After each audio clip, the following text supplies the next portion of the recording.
Moisture in timber can lead to rots, wet rots, dry rots, and so on. And we'll very quickly go through those just as examples. This is just a suspended timber floor which should work perfectly adequately. The key to this is you must have ventilation. Doesn't matter if you've got moisture there, you always will have in an old building, but it needs to be ventilated to take the moisture out. The air bricks in this case were blocked up. The ground levels outside had been raised. There was no airflow through under the floor, and the floor was completely rotten. Dig it out, reinstall the air bricks, reduce the ground levels on the outside and replace the floor. It's as simple as that. Penetrating damp, this again was lead flashings around a window and just absolutely no maintenance over decades. Water was getting into the wood structure, the flashings weren't working adequately, so the water was just pouring straight into the dormer window. And that's the visible timber on the outside. So the timber had just completely rotten through because no maintenance had been done, and then once a year somebody came and slapped some gloss paint on it to seal the moisture into the timber. So it's simply a matter of removing all the decayed timber and replacing. And then high levels of moisture, anything between 18 and 23% in terms of moisture content, will give you the perfect breeding ground for wet rots. Anything above 23% will give you the perfect breeding ground for dry rot. That doesn't mean to say if you've got 23% moisture content in your timber, you have got dry rot. It means that it's the perfect breeding ground for it. Dry rot spores are in the air all around us, everywhere, all the time. You just need the right conditions for it to actually seed. The conditions are moist, damp, and lack of ventilation. So everywhere we look at this, it's the same. It's all coming back down to the same thing. Regular maintenance. Prevent the water getting in. Repair the damage on limited amounts on a yearly basis, and you prevent these enormous works from having to be taken into account. Wood boring insects. Deathwatch and woodworm love moist timber. They love moist, unventilated timber, and you will find them in every timber frame structure in the country. But the key is remove the moisture source, increase the ventilation, and like any other living thing, if you take away its food source and you make its living environment difficult, it will either die or bugger off. Simple as that. We're also approved and accredited for spraying all manner of chemicals into buildings for timber treatment and woodworm and deathwatch treatment, and in most cases we recommend that it's not done. You do not want chemicals being sprayed into your property unnecessarily. Lots of conservation officers specify boron-based products, and there was a directive that came out of the EU recently banning boron-based products as being harmful on studies which have been done over 15 years. So whatever chemicals you're adding, you have no idea what the implications are in a decade's time. The key to this is these buildings were built with traditional materials. They've been there a long time. Why add modern interventions if it's not necessary? Simply replace what was there. There is a caveat to that in terms of ventilation, which we'll get onto. So you can see the effects of moisture content and deathwatch beetle. That timber through its section is almost non-existent now. And it was entirely because this room had been sealed up to prevent all drafts. There were lots of moisture sources in there. Somebody had added a bath to a bedroom, which shouldn't have been done. But there's high moisture content in the air, the room gets saturated, no ventilation, perfect breeding ground for deathwatch. Now the deathwatch have gone through not only the sapwood, but they're starting to get into the hardwood of that timber, and it's something to be avoided, trust me. Water isn't the enemy. These buildings will absorb water naturally through the foundations and the footings, through wind, through the rain, and then they evaporate it back out naturally through wind and sunshine and warmth. So there's our little cross-section of a house. It's raining, there's ground level water, and we've got a little close-up of the footing of that property. So you've got soft landscaping outside, it's natural materials all the way through. This is how it functioned when it was built and how it was designed to function. The water gets in and evaporates out. We then come along over a number of years and we add sand and cement renders to the outside, concrete footpaths to the perimeter, sand and cement floor on the inside, and then all that moisture that's in the ground is evaporating into the property. So we then add a sand and cement render on the inside to prevent all signs of damp, not the damp itself. And then that wall gets to saturation point. what we're finding an awful lot now is that when we're taking damp readings in people's old properties, there's no damp reading at the base of the wall, and you get to above a metre high and the walls are damp. And it's because when the injected damp-proof courses and these renders were put on up to a metre, that was fine for a while. But that saturation point gets above a metre, and all of a sudden you find you've got damp readings at higher levels. So the solution, unfortunately, we have to strip off all the sand and cement renders, concrete footpaths, take out the concrete floors, and replace them all with lime renders, lime plasters, limecrete floors, add French drains around the perimeter to stop the moisture from getting in. And we've put it back to how it should function and how it would normally function before all the modern interventions. The moisture can now act as it used to, but with finished surfaces which you can have a warm, comfortable, dry house. Now that leads us to a different issue. These houses were built with a completely different use in mind. This is now what we're finding in our properties. We've added central heating, we've draft-proofed all the windows, we've added washing machines, showers, it's significantly increased the usage of these properties and significantly increased the moisture content in the air. So if we've gone to the extent of replacing all the sand and cement with limes so that it functions properly, all that moisture-laden air is now within the property and it has to be extracted out. Building control regulations are basic and minimum. They will say you have to extract from the wet rooms, and that means the bathroom. You can go into a house and put extraction only in the wet room, and you can clear the damp from those wet rooms, but it doesn't help you with the central heating and so on. So there is very much a trend leading towards ventilation and heat recovery in old buildings. And this is, I'm already encroaching into tomorrow's lecture, but some of you have mentioned this to me this morning that you'd like to try and address this, so I'm whipping through the damp here to get onto the ventilation.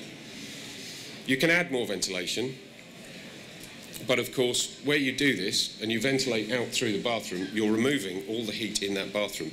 So if you continue to do that throughout the rest of the house, you're removing all your heat from the house that you've built up. There is a way to deal with it, and it's to install a heat recovery ventilation system. So essentially, all the moisture from all those rooms is extracted via a central extraction point and then exhausted out of the property. Now that's still removing all your heat from the property.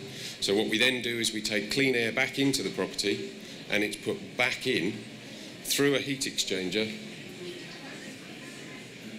up here in the box, usually in the attic.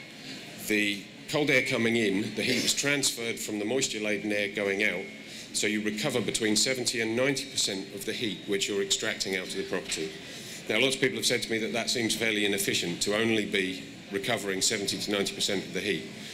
But in actual fact, what's happening in your property at the moment is 100% of the temperature, 100% of the heat that's being lost through the extractor is being lost.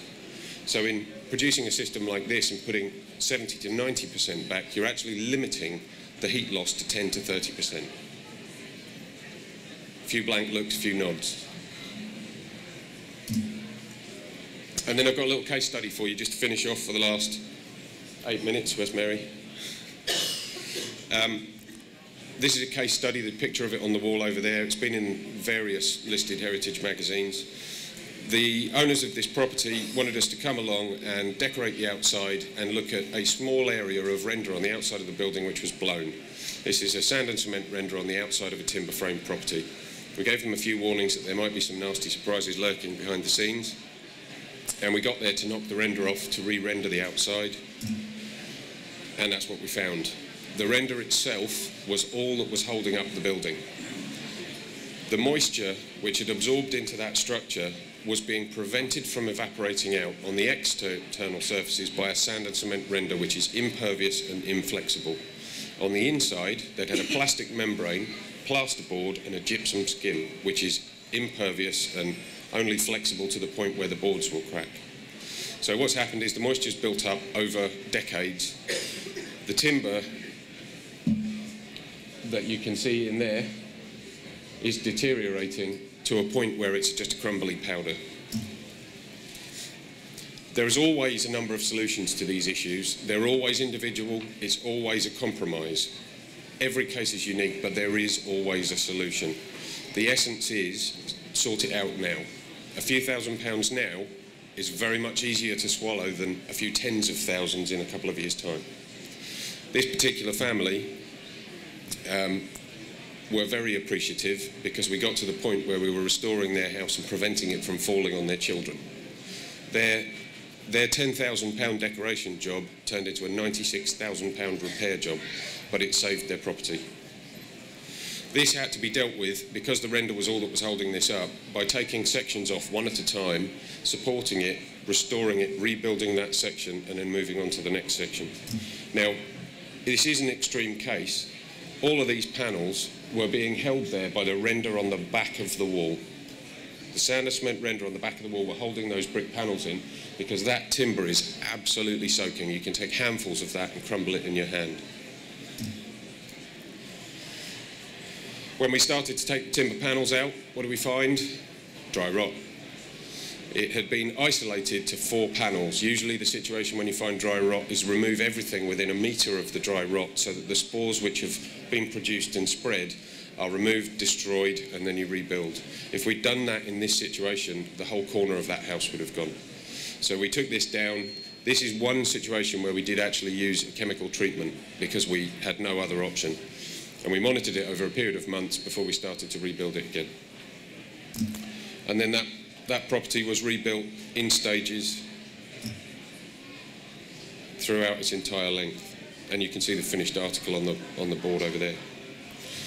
So, you've got to stop the water getting in before you deal with the symptoms. Consider drainage. A simple perimeter drain, a French drain around the outside of the house, will take surface runoff. It will allow moisture in the ground to evaporate out through. It will take, we talk about gutters and everybody's concerned about guttering to their roofs. The surface area of the external walls of your property is far greater than the roof.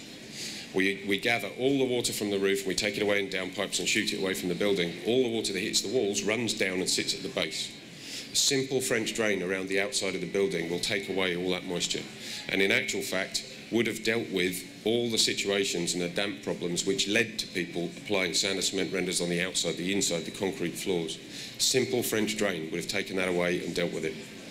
So drainage, ventilation, get rid of the moisture that's in the air inside your property because it will transfer somewhere else. Lime actually needs a certain amount of moisture as part of its cycle. It needs to continue to absorb moisture, but it can do that quite adequately from the breath that you breathe out overnight, from some minor sources of moisture in the property. It cannot cope with huge levels of moisture. You need to evaporate that. You need to extract that out from your property. Use natural materials. Use the materials which were intended for the building in the first place. We are going to spend our next 20 years removing sand and cement and concrete and putting it back in natural materials because it's how it was intended to be used, it was how it was intended to function. And treat the cause, not the symptom. You need to get rid of the water before you start dealing with the visible signs of damp inside your house. The comparison I've made recently is that replastering the inside of the property and not dealing with the damp is like taking an aspirin for a headache which is caused by dehydration. Rehydrate and you don't need the aspirin. Same thing with this, stop the water getting in, and you don't, in many circumstances, you don't need to undertake serious works to the inside of the property. And there's always a good way to look at it. If you try treating the symptom, the problem from the outside with less upheaval internally, you can quite often improve the situation internally to a point where you don't need major works done internally. So, in this case, all of those things were put into place. French drain, we insulated behind the brick panels with lamb's wool insulation. We used reclaimed bricks. We recycled some of the lime from between the bricks from the old structure. You can take away the lime mortar, recycle it, reform it, reuse it as mortar again. Lime and traditional materials are that good. And then we get on to the final stages, and the property's finished. Their property hasn't fallen on their head, and their house is back to how it should have been, and it will last them for their entire lifetimes and the lifetimes of the generations to come.